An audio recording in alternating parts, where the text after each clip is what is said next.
உங்க எல்லாரையும் இயேசு கிறிஸ்துவின் நாமத்தினால இந்த ஆன்லைன் சண்டே ஸ்கூலுக்கு நான் வாழ்த்தி வரவேற்கிறேன். இன்னைக்கு 14ஆம் பாடம் படிக்க போகுது. இந்த 14ஆம் பாடத்தின் தலைப்பு புஸ்தகங்கள்.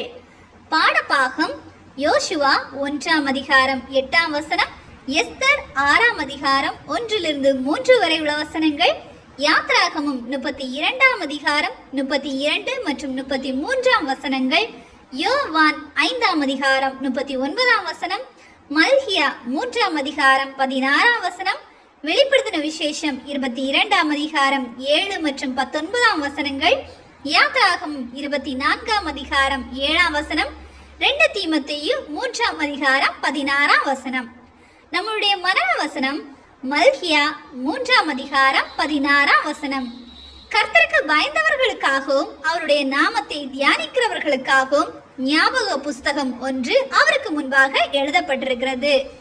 இந்த பாடத்தினுடைய நோக்கம் என்னன்னா, முக்கியமான சம்பவங்கள் புஸ்தகத்துல எழுதப்பட வேண்டும் அப்படிங்கிறத கத்துக்கிறது தான்.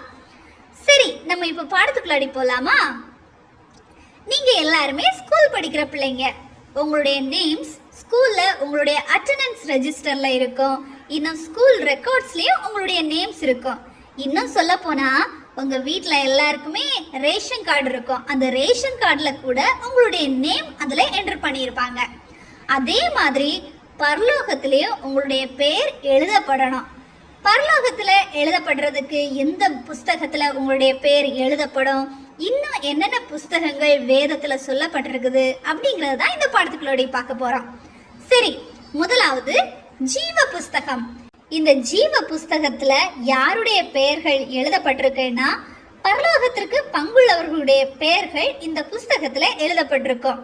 யார் எல்லாம் அந்தி கிறிஸ்துவ வணங்குறார்களோ அவர்களுடைய பெயர்கள் இந்த ஜீவ புஸ்தகத்துல இடம்பெறாது. அடுத்தது வேத புஸ்தகம், இல்லைன்னா தேவனுடைய வேதம். இதுதான் நம்ம யூஸ் பண்ற பைபிள். இதுல தேவனை குறித்தும் அவருடைய கிரியைகளை குறித்தும் போதனைகளை குறித்தும் இதுல எழுதப்பட்டிருக்கும். இது ஆவியானவர் பரிசுத்த மனுஷர்களை கொண்டு எழுதின புஸ்தகம்.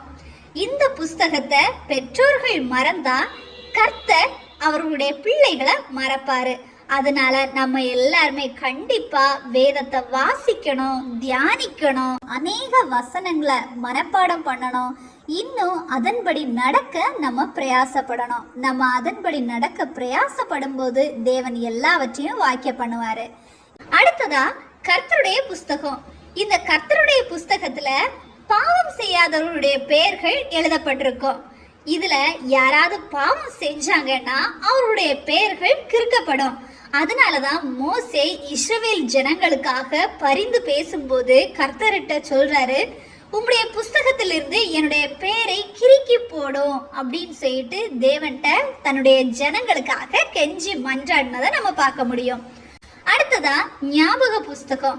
இந்த ஞாபக புஸ்தகத்துல தேவனுடைய பிள்ளைகள் அன்றாட செய்கிற ஒவ்வொரு காரியங்களும் இந்த ஞாபக புஸ்தகத்துல எழுதி வைக்கப்பட்டிருக்கும்.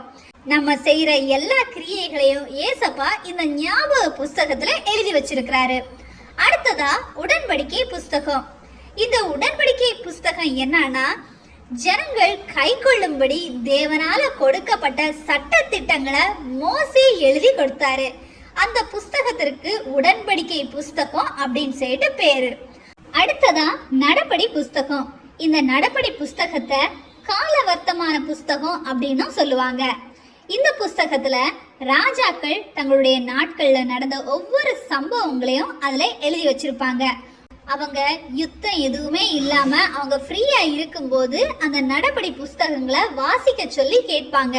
கேட்கும்போது ஒருவேளை அவங்களுக்கு யாராவது நன்மை செஞ்சு அந்த நன்மை செஞ்சவங்களை கனம் பண்றதுக்கு மறந்துருந்தாங்கன்னா இதை வாசிக்கும் போது அவங்களுக்கு ஞாபகம் வரும். அப்ப அவங்கள கூப்பிட்டு கனம் பண்ணுவாங்க. இப்படிதான் அகஸ்வேரு ராஜா மொர்தகாய கனம் பண்றதுக்கு மறந்திருப்பாரு. இத வாசிக்கிற அந்த டைம்ல அவருக்கு ஞாபகம் வந்து மொர்தகாய கனப்படுத்துவாரு. அப்புறமா நியாயப்பிரமாண புஸ்தகம். இந்த நியாயப்பிரமாண புஸ்தகம் கர்த்தர் மோசேயின் காலத்துல இஸ்ரவேலர்கள் நடக்க வேண்டிய வழி என்னென்ன அப்படிங்கறத சட்ட திட்டங்களா மோசேயை கொண்டு எழுதினாரு. இஸ்ரவேல் ஜனங்களிடத்துல நியாயப்பிரமாணம் உங்கள் வாயிலிருந்து பிரியாதிருப்பதாக அப்படின்னு சொல்லிட்டு கட்டளை கொடுத்தாரு. இந்த நியாயப்பிரமாணத்தை எந்த ராஜாக்கள் எல்லாம் கை கொண்டாங்களோ அவங்களுடைய ஆட்சி காலங்கள் ரொம்ப அமைதியா இருந்துச்சு. இப்படி இயேசு கிறிஸ்துவின் காலத்துக்கு பிறகு நியாயப்பிரமாணத்தின் காலம் முடிவடைந்து கிருபையின் காலம் ஆரம்பிச்சிச்சு. உங்களுடைய புதிய பெயர்களும் பரலோகத்துல வெண்மையான குறிக்கல்ல எழுதப்பட்டிருக்கும்.